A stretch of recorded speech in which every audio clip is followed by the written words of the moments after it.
আল্লাহ পাক রব্বুল আলামিন এতিমরার ব্যাপারে কিতা নিয়ম দিছেন, আমরারে কীরকম আচরণ করার কথা কইছেন আমরা বুঝবো। আউযু বিল্লাহি মিনাশ শাইতানির রাজিম। বিসমিল্লাহির রহমানির রহিম। ফিদ দুনিয়া ওয়াল আখিরা, দুনিয়া ও আখিরাতর মাঝে। ওয়ায়াসআলুনাকা আনিল ইয়াতামা, আর তারা তোমারে প্রশ্ন করে ইয়াতিমরার ব্যাপারে। কুল ইসলাহুল লাহুম খাইর, তারার লগে সংশোধন করা উত্তম।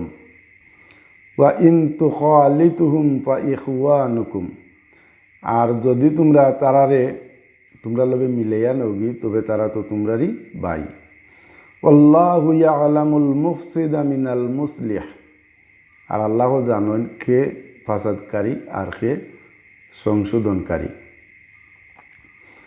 ওয়ালাউ শাআ আল্লাহু লাআনাতাকুম, আর যদি আল্লাহ চাইতা তোমরারে অভিশপ্ত বানাইতা। ইন্নাল্লাহা আজিজুন হাকিম, নিশ্চয়ই আল্লাহ পরাক্রমশালী প্রজ্ঞাময়।